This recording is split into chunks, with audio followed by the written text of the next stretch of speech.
Okay, Rabbi say, let's get started at the new Mishnah. Daf Samachay. Baal ov ze pitom hamedaber mishichyo.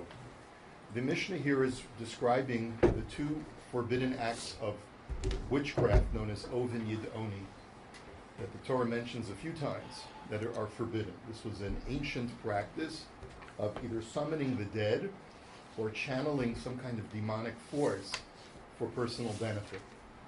Ov is a certain kind of witchcraft known as pitom, which speaks from a person's armpit. And as we'll see, it's a type of necromancy where you summon a spirit of a dead person, and that spirit enters into your armpit through certain gesticulations and incantations, and you're able to get the spirit of the dead speaking from your armpit. The yidoni, that's why you have to wear antiperspirant. The yidoni, zahamedaber befiv.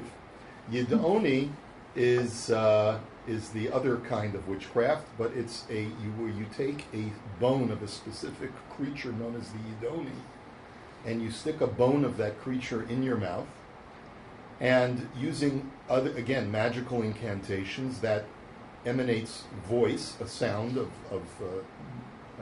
voice speaking of some demonic force. In both of those cases, a person who actually performs the rite, the ritual, gets penalty of death by stoning, and a person who summons such a person and is like, I hire an over yidoni specialist, I am over on a mitzvah lo sase. An example of that was Shaul, who summoned a necromanceress to summon up the spirit of Shmuel.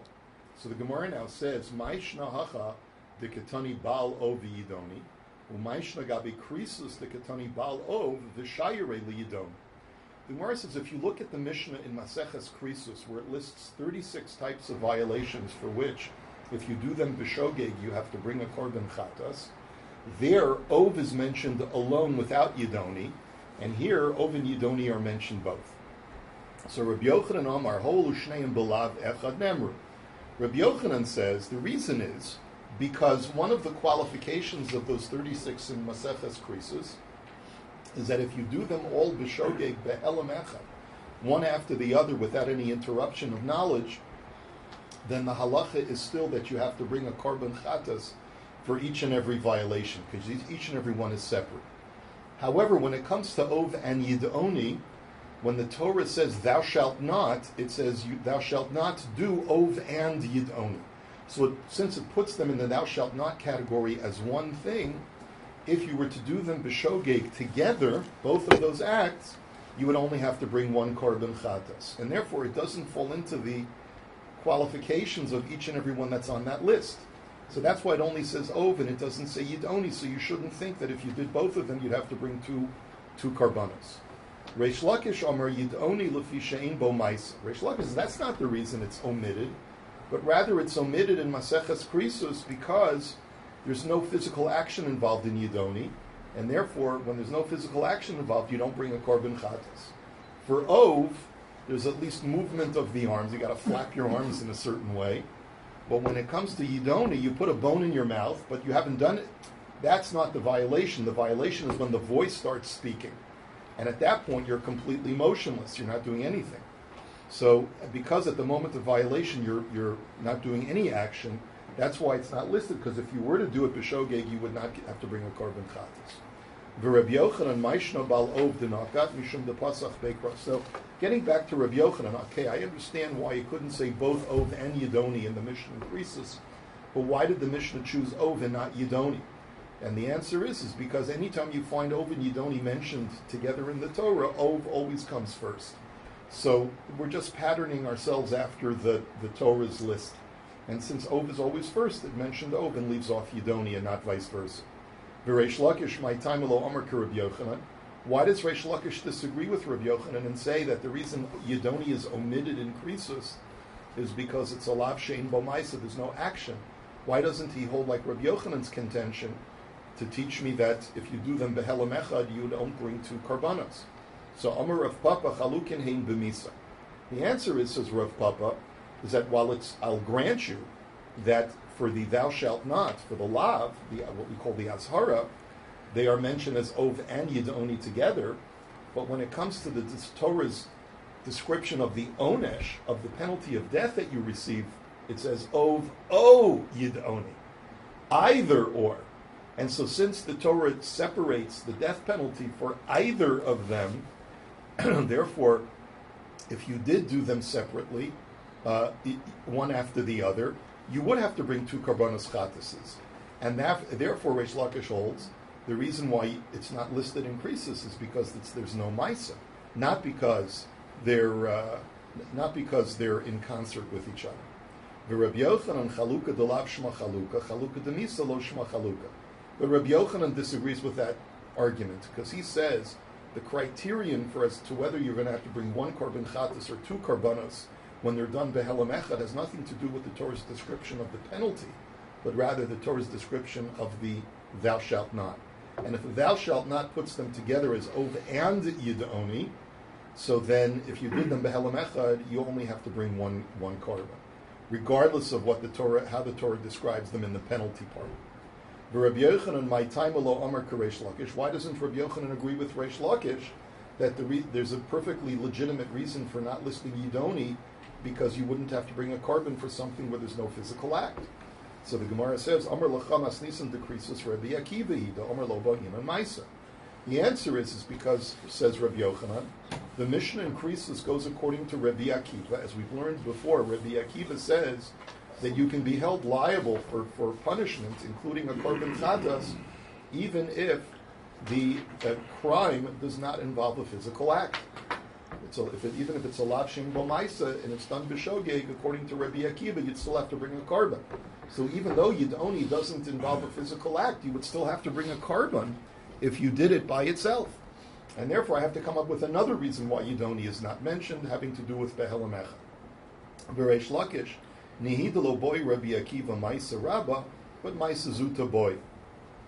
So Reish Lakish's contention is, even if you were to argue that the Mishnah in Krisus goes according to Rabbi Akiva, or even Rabbi Akiva would agree that for Yidoni you don't bring a korban chatas, because I will grant you that Rabbi Akiva does not require a significant action, but he requires a minimal action in order to be chayiv a korban chatas.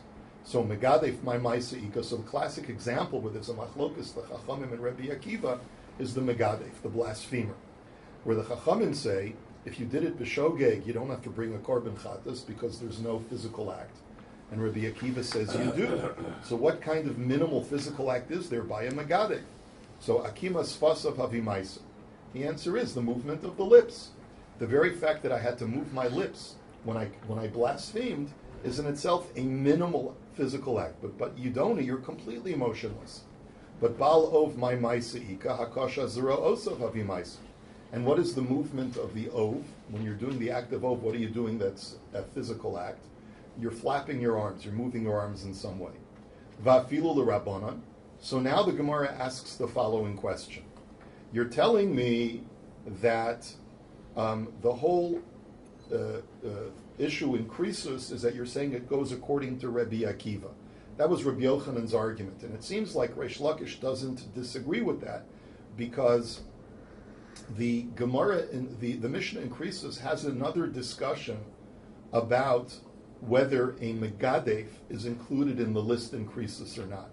Rabbi Akiva holds that a megadef is included, and the Chachamim say that megadef is not included. But it seems that ov is agreed to by both Rabbi Akiva and the Chachamim that it should be part of the list. So it would seem then that the Chachamim agree, even though they require a significant act, and therefore akimas fasayim, just moving the lips, is not significant enough. But it sounds like if they hold that ov is a significant act, so the question then becomes as follows: V'hatanya eino chayiv ela al davar sheyesh bo ma'isa kegon zibuach kitur benisuch v'hashtachava v'amar Reish Lakish man tani shtachava Rabbi Akiva hi da amar lo bo inon ma'isa. Now, we had a brisa, we saw this brisa already. The brisa says that you're only going to be liable for an act of avodah-zarah if you do something, and it's shalo kedarko, it's not the norm for this particular idolatry, but nonetheless, if you do something sacrificial for this idolatry, Or if you bow down to the idolatry, that's called an act for which you're going to be liable. You're chayiv misa, or if it's done b'shogeg, you have to bring a korban chatas. And Reish Lakish had said that statement that you're going to be liable for hishtachava can only go according to Rabbi Akiva, because hishtachava is not a significant enough act for the chachamim. And of course, we have a blatant now contradiction. If hishtachava is not a significant enough act for the chachamim, then how can you tell me that gesticulating with your arms is a significant act according to the chachamim? So that's where we're getting to. We'll see that in just a second. But the Rabbi Yochanan Amar, afilu tema rabbanan kfifas kamasel rabbanan habimaisa. Rabbi Yochanan holds, however, that for the chachamim hishtachava is enough of a significant act where the chachamim say that you're going to be liable. But the question now is going to be on Reish Lakish. So hashta l'Reish Lakish kafifas kamasel rabbanan lo habimaisa hakashas ra'osa debal ov habimaisa? Question mark. I don't understand. If you're telling me that only Rabbi Akiva holds that bowing is significant enough of an action to be liable, then why, according to the Chachamim, bowing down is not enough of an action? Then why are you telling me that according to them you're liable for ov, where you're moving your arms? I would think that bowing your whole body over is a much more significant movement than just moving your arms. So why is it that they hold that you're liable for ov, but they don't hold that you're liable for hishtachava? So kikam reish lakish nami lo Rabbi Akiva avol rabbanan lo. So the Gemara now says, you're right. When Reish Lakish says that you're liable for ov, that's only according to Rabbi Akiva that you'd have to bring a korban. But the Chachamim would according to Reish Lakish, the Chachamim would hold that just like you don't have to bring a korban for hishtachava, you also, by avodah-zarah, you also would not have to bring a korban chatas if you did an act of ov, because it doesn't rise to the level of action. But ihachi yatsa magadi luval ov mi boile. Well, then we're back to our question. The question is, in Maseches Krisus, the only machlokas that is discussed between Rabbi Akiva and the Chachamim is the megadev, is the blasphemer. But it seems that everyone agrees to ov. If the rabbis hold, if the Chachamim hold that ov is also not a significant enough act, then the Mishnah should have said that they argue both by megadev and by ov. So Ella Amar Ula b'mekatr l'shed. So Ula says, you're right. The ov that we're talking about in our Mishnah, which is where you summon the dead by flapping your arms and you get the spirit of the dead in your armpit, that, according to the Chachamim, if you did that b'shogeg, you would not have to bring a korban. What type of ov is being discussed in the Mishnah in Krisus? There's a different kind of ov, but it also falls under the general category of ov, where you're doing some kind of witchcraft to be able to manipulate the forces of nature. But there, you're doing an act of sacrificing. You're bringing a korban to a demon, and in the hopes that the demon will do your bidding. You know, you like in the old movies where they would draw a circle and a pentagram, and with the candle, and so, what? Ouija board. Or Ouija board, right? All of these things, right? But here we're actually talking about where you're offering a sacrifice. So the reason why the Chachamim increases hold that ov is something that you'd be liable for is because the act of mikater, of bringing a korban, is a significant act. So Amar le Rava mikater l'shed avodas chochavimu. What do you mean? Then don't call it ov. It's oved avodah-zarah. You're worshiping a demon. So that's not ov. That's idolatry. So Ela Amar Rava b'makater l'chaver. So the answer is, says Rava, you're offering a sacrifice, but you're not offering it, or maybe lechaber is the way you're supposed to read it. You're offering it not as a gift to a demon, so that as a form of worship, but you're rather offering it to the demonic forces as a means of theurgy. You're trying to manipulate demonic forces to do your bidding. That's what's called lechaber. Lechaber literally means to join things together. And what you're trying to do is you're trying to entrap a demon and get him to do your bidding. So you're not worshiping the demon. but you believe that in this theurgic act of offering incense or animal sacrifice to this demonic force, you're able to manipulate the demon. So it's not idolatry, and therefore it's called ov. So Amar le'abaye hamakato lechaber chover chaverhu. If that's your intention, then that shouldn't be called ov. The Torah has a prohibition called v'chover chover, that if a person tries to join forces together or arrest forces together to manipulate them, to control them, that's a mitzvah lo saseh, and if you do it, you get malchus. But you shouldn't be chayiv misa for it, as it says by ov, and you shouldn't have to bring a korban chatas if it's done b'shogeg. So the Gemara says in v'hatorah amra chover zeh b'skila. So the Gemara says you're right, but there's different types of chover chaver. One chover chaver is where a person just harnesses different creatures together, binds them, wild animals together, and in so doing, he feels that he can channel some kind of theurgic force, some kind of magical force. But there's another kind of chover chaver, which we call ov, where you're actually manipulating a demon by offering some kind of sacrificial ritual. And that you get skila for. So you're right, there's different kinds of chover chaver. The type of chover chaver, which is only a mitzvah lo saseh, is when you bind certain wild animals together to get some kind of magical result. That's only a mitzvah lo saseh. But when you actually do a sacrificial ritual in order to harness demons, so that's also called chover chaver, but it rises to the chiyuv of skila. Tana Rabban, chover chaver, echad chever gadol, ve'echad chever katan, va'afilu nechashim ve'akrabim. The Brisa tells us, now that we're talking about chover chaver, about capturing wild animals and binding them together for some magical effect, it makes no difference whether you capture big wild animals like lions and tigers, or whether you capture small little animals and bind them together like serpents and scorpions. Amar Abaye hilka chayman de tzamid zibora ve'akraba afal gav de kamichaven de lo lisku aser. That based on that, Abaye says, if a person were to take a bee and a scorpion and tie them together, or bind them together in some way, even though you're only doing it in order to prevent them from biting you, it's a problem of chover chaver because you're doing the same thing that a chover chaver would do in order to harness a magical force. So I guess sticking out a piece of flypaper, in front of a bee and a scorpion would be problematic. The Rabbi Yochanan Maishna de Kfifas Komasa LeRabbanan Havimaisa Vakimasvasav Lo Havimaisa. So now the Gemara says, let's go back to Rabbi Yochanan Shita for a second. Remember, you just pointed out to me that according to Rabbi Yochanan, Hishtachava, according to the Chachamim, is a significant act. According to Reish Lakish's understanding of the Chachamim, Hishtachava is only a problem for Rabbi Akiva, but not for the Chachamim. But Rabbi Yochanan's understanding of the Chachamim is that they hold that Hishtachava, which is bending your body over, is also a significant enough of a physical act for which you'd have to bring a korban. Why then does blaspheming not rise to that level? You're moving your body there also by moving your lips. So Amar Rava Shiny Megadev Hol V'Yeshno B'Lev. So Rava gives an answer and he says that the reason why blaspheming is different is because it's not exclusively based on your physical action.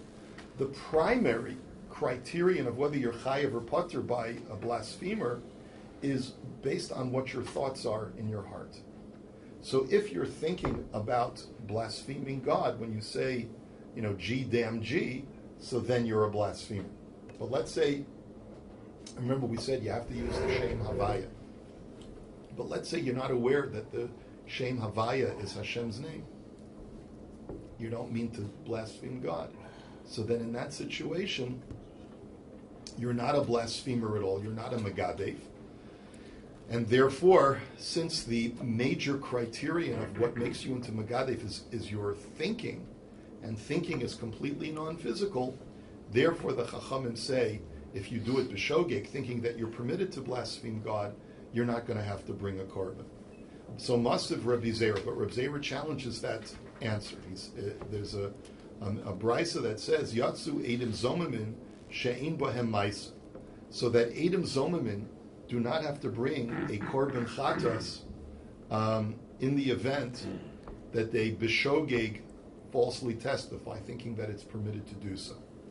even though it's a capital offense, but in certain instances, but if they did it b'shogeg, not realizing that it's a violation, so they would not have to bring a korban chatas because there's not enough of an action. Va'amai halesnahu b'leiv. Now in that situation, regardless of what their thinking was, just the fact that they testified in court, it's independent of their thoughts. And if you're telling me that according to the Chachamim, movement of the mouth or speaking is enough of an action, just like ishtachava, as long as you don't need the criterion of his thoughts, so then why doesn't a person who's a false witness b'shogeg have to bring a korban? He moved his mouth. So Amarava shiny edim zomim in hol v'yeshno b'kol Rabbi Yochanan v'yeshno b'kol. So the answer is because the primary criterion there is not the movement of the mouth, but it's the sound that they produce. It has to be audible so that the judges can hear, and a voice is not considered to be a physical movement. So the Gemara says, oh really? The kol Rabbi Yochanan lav ma'isa, that's not a physical act. V'ha itmar chasma b'kol v'hiniga b'kol Rabbi Yochanan amar chai v'reish lakish amar pater. But the Rabbi Yochanan was quoted directly as saying, there are two prohibitions that we're dealing with over here now.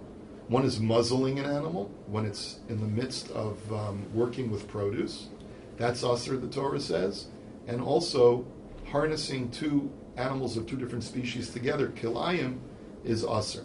Now, what if a person doesn't physically muzzle his animal, but he is able to train the animal through commands, voice commands, to, like we do with dogs, sit, beg, and things like that. What if he trains his animal that when it's trampling on the produce, he says, don't eat. And the animal is obedient and listens to the voice command. So Rabbi Yochanan says, you're liable. You've been over on aveira because you're preventing the animal from eating. Because that's a maisa. You've done a maisa, and therefore you would get malchus for that if it was done b'mezid, because you've been over on a lav. And Rish Lakish is the one who says that's not a maisa, so you wouldn't get malchus. And similarly, harnessing two animals together requires you to put a harness on them. But what if you don't put a harness on them, but you, through your voice commands and your training of a donkey and an ox, you force them to pull a plow together without putting the harness on them, to couple them together. So in that situation too, you'd be liable for kilayim. So you see that Rabbi Yochanan says that producing a sound with your voice is enough of a maisa. So that can't be the explanation as to why edim zomim are putter from a korban. So the Gemara says, Rabbi Yochanan Amar Chai v'Reish Lakish Amar Pater. Rabbi Yochanan Amar Chai v'Kimas Piv Havi Maisa, that just saying the words with your mouth is a maisa. And Reish Lakish Amar Pater Akimas Piv Lo Havi Maisa, because he holds that moving your mouth is not enough of an action. So Ella, according to the Chachamim, so Ella Omar Rava Shiny edim zomim in hol v'yeshtan b're'iyah. So the answer is, and this is the girsa that we have in front of us that Rashi has, the real answer is that the portion of the edim zomimin's action, which doesn't involve physical action, is the fact that they have to testify that we saw something. Seeing is completely passive. There's no production of sound, there's no movement of the lips when you see something. And since that's part and parcel of their testimony, even though it's false testimony, because of that, we're not going to obligate them to bring a korban, because that's a major component of what they actually say, is that we saw. And because that action of seeing is completely non-physical, it makes the whole liability of the edim zomim as considered to be a non-physical crime, and therefore if they do it b'shogeg, they would not have to bring a korban.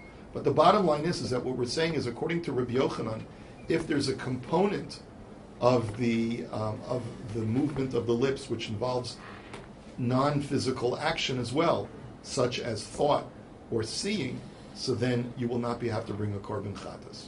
Tana Rabbanim. Now let's go back to the fun part, which is Ovin Yidon. So Baal Ov Zeh Medaber Ben Haprakim U'Bein Atzila Yadav. A person who does the practice of Ov, like we mentioned in our Mishnah, is a person who's able to summon a spirit either between the joints of his body or in his armpits. Yidoni Zeh Meniach Etzem Yadua B'Fiv V'Hu Medaber Me'elav. And Yidoni is where you take the bone of a specific known creature in the ancient world, you stick it in your mouth, and that bone starts to produce the voice of a demon. So meisve. Let's raise a challenge. The hayat ka'ov me'eretz kolecha. In Sefer Yeshaya it says that your voice will sound like the voice of an ov spirit coming from the ground. So that implies, my lav de mishtoi ki urche. Doesn't that imply that the act of ov causes the voice of the corpse to project from the ground from where it's buried, and not from the joints of your body or from your armpit? So the Gemara says, lo, disolik v'yosef bein aprakim u'mishtoi. No, even that pasuk in Yeshaya is saying that it'll be a low voice, but not sounding like it's coming from the ground, but a muffled voice like as it's coming from your armpits. Tashma, vatomer ha'isha el Shaul, Elohim ra'isi oli min ha'aretz. That the necromanceress in the seance that she had with Shaul said that I saw divine people or princely people coming up from the earth. And it sounds like she's saying that their voices came from the earth. So isn't that a proof? So my love de mishtoi ki urche. Doesn't that mean that the voices came from the corpses themselves underground and not from her emanating from her body? Lo, the Yosef ben haprakim u'mishtoi. No, that's not what she meant. She meant that the spirit came up from the grave, entered into her joints, and was speaking from there. Tana Rabbanan Baal Ov Echad Hamayla B'Zechuro VeEchad Anishal B'Gulgoles. That we have another brisa that describes a slightly different type of Ov practice, but all under the same category as Ov. One is where you summon the spirit with your phallus, with your male organ. And I guess, I don't know how it works, but I'm not interested. And the other one is where you summon it by taking the skull of the corpse and having the skull actually speak words, because it's right there in front of you. So, ma ben ze lazeh, ma'ale bezuchuro ena ola kedarko ve'ena ola b'shabbos. Nishal b'gulgoles ola kedarko ve'ola b'shabbos.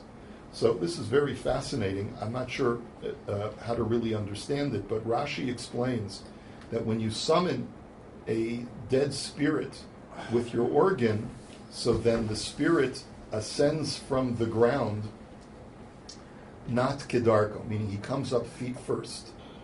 But when you summon up a spirit with his skull, the spirit comes up head first.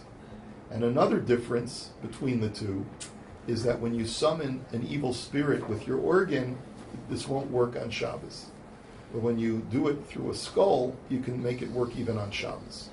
And apparently it has to do with the Kedusha of Shabbos.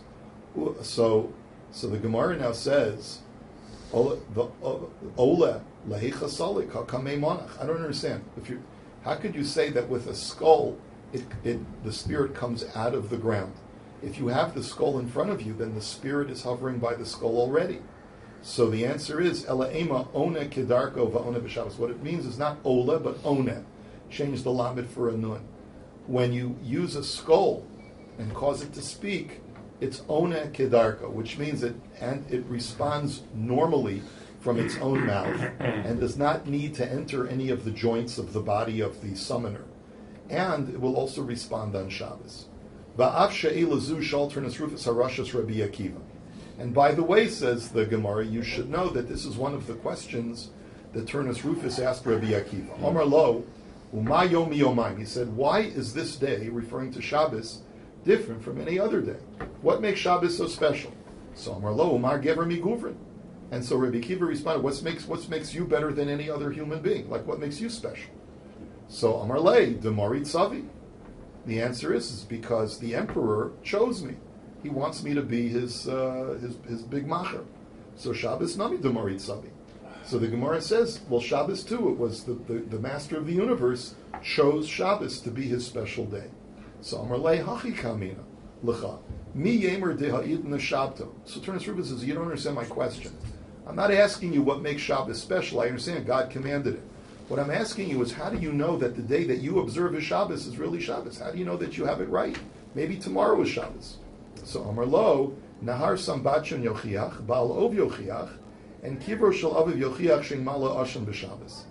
So he told him that there are three physical signs that you can show that today is really Shabbos. Number one, the Sambachon River that we've learned about before flows violently on every day of the week except for Shabbos. It comes to a rest. I don't know if there's been some stuff written about the Sambachin River, but I don't think anyone knows where it is. Number two is that you cannot bring an ov through your organ, summon up a spirit on Shabbos, because the Kiddush of Shabbos does not tolerate that. And the third thing that'll prove that today is Shabbos is that go to your father's grave, and you'll notice that there's no smoke coming up from his grave on Shabbos, because those Rishonim who are in Gehenim have respite from Gehenim on Shabbos. So Turnus Rufus hears this, Amar Lo, Biziso, Baishiso, Vikilalasa. He basically curses Rabbi Akiva, because he's very offended, because this last proof that you've said implies that my father is a Rasha burning in Gehenim. So, Shoal Ov Hainu Vidorish Al Amesim. So then the Gemara asks another question, and it says, I don't understand. Why are there two different prohibitions? If Ov is summoning a dead spirit, why is that not fall under the category of the Doresh El Hamesim, which is also mentioned in the Torah, but is merely a mitzvah lo saseh? So the Gemara says, Doresh Lamesim Kidatani. Says, no, because a Doresh Lames is not the same as having a seance like an Ov. Because a Dorish Lamesim is the following. Kidatanya, V'Dorish Lamesim Zehamariv Atzma V'Holich Lo V'Landa Veis HaKoros Kadesh HaChashra Lo V'Ruch Tuma. He says, a Dorish Lamesim is not doing a seance and summoning the spirit of the dead, but rather what you do is you fast, and then you go into a cemetery and sleep there at night, so that a spirit of death, impurity will rest upon you and perhaps give you special powers. But it's not the same kind of thing as summoning a specific dead person and have them speak to you. Rabbi Akiva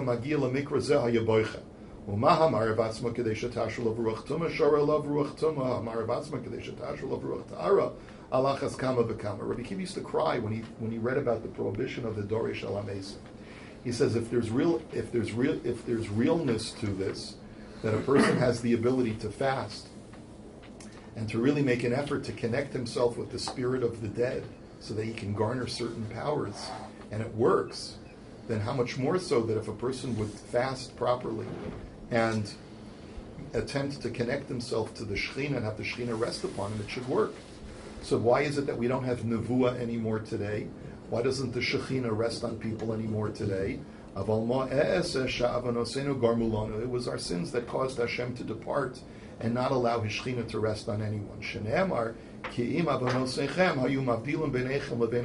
That it is your sins, says the pasuk, that divide between yourselves and Hashem. Amar Rava, I bo'u tzadiki boru alma. Shenemar ki avanosechem hayu mavdilim v'goymer. Rava says, if the tzaddikim only wanted to, by completely repenting and not having any sin whatsoever, they could be as powerful as Hashem and create worlds on their own. Because after all, the pasuk says it was only through your sin that Hashem makes you any different from Himself. That Hashem divides between Himself and you. Which means that if people would be pure and holy, they could be just like Hashem and have the same powers as Hashem. And we see this in other midrashim as well. Rava bara Gavra. And now the Gemara gives us an illustration. Rava once created a man. What is that man's name? Goylam. He was a Goylam. Okay. Shadre lakami de Rebbe Zera, v'kom ishtoi bahadei, v'lo v'kom ahadrle. So Reb Zera sees this nice, handsome-looking young man, comes and visits him. So he starts schmoozing with him. So Shalom Aleichem, where are you from? And the guy doesn't say a word. So he Hamarlei min chevraya at hadrle africh. So Rebbe Zera was familiar with this. Apparently, Goylams was a thing that he knew about. He says, obviously you've been created by one of our colleagues. Go back to your dust. Not interested.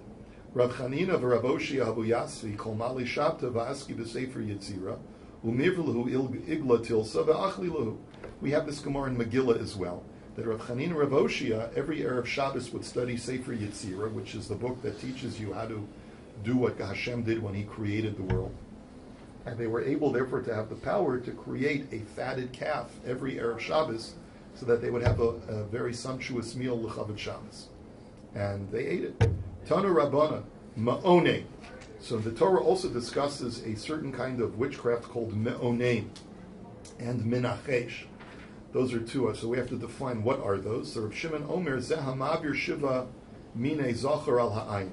A Ma'onin is a person who takes semen from 7 different kinds of male species, mixes them together, places them on his eyes, and is granted the ability to see, I guess, certain things beyond the physical plane. The Chachamim Omrim, Zeh ha'ochez ha'sayinar. No, a ma'onein is not that, but rather is an illusionist, a person who performs magic tricks and passes himself off as a sorcerer. Rabbi Akiva Omer, Zeh ha'machashev itim b'shos, va'omer hayom yafa latzeis, l'machar yafa likach, limudei arvei shevi'iyos, chitin yafos, yikori kitnios miyos ra'os. Rabbi Akiva says a ma'onein is a person who says that time has certain propitiousness to it, and therefore he'll tell you, he says, through my calculations, my horoscope calculations, today is a good day to go out. He'll write the horoscope, right? Tomorrow is a good day to buy. Or limudei arvei shevi'iyos. Or he'll say that it's Erev Shemitah, that the 6th year of the Shemitah cycle, and the wheat is good. So ikuri kitnios miyos rose. And he also says that if you pull out beans at this specific time, but you don't harvest them yet, then they won't go bad, based on the horoscope of today. Tanu Rabbanim Menachesh, and so what is a Menachesh? It's similar to Rabbi Akiva's definition of a Ma'onein, but whereas Ma'onein is using time to predict your fortune, a Menachesh uses other omens.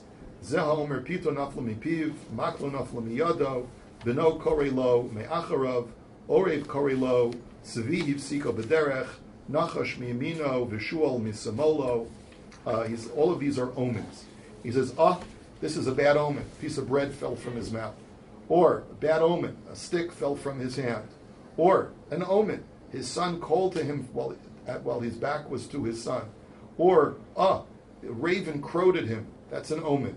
Or, a deer walked in front of him on the path. Like we say, the black cat walks in front of him. A deer walked in front of him. Or a snake is on his right side. That's an omen. Or a fox is on his left side. That's an omen. Or he says, Al taschel bi, because shacharisu rosh chodeshu motzoi shabasu. Or let's say a creditor comes to him, or a tax collector comes to him, and he says, no, it's a bad omen if I'm the first person to pay the tax. I'm the first one in the morning, or I'm the first one of the month, or I'm the first one of the week because it's motzoi Shabbos. Go to somebody else first. I don't want to be the first one to pay. It's a bad omen. All of these things you're in violation as a Jew by using these superstitions, like, any kind of superstition. You're a menachesh. Tonu rabbanon lo senachashu v'lo sa'onenu. The law of do not do nichush or onein. Kagon elo hamenachshim b'chulda ba'ofos u'v'dagim. Included in this was the known practice, I guess, in the times of the Brisa, that people would go out on the road and they would look out and they would see, if there's a weasel, that's an omen. If there's a bird, that's an omen. If there's a fish, that's an omen. Anytime you use things as an omen, you're in violation of the Torah. And with that, we wish you a wonderful day. I'm not sure what we're going to do with this. Are you saying Kaddish? Rabbi Chanana ben Akasha.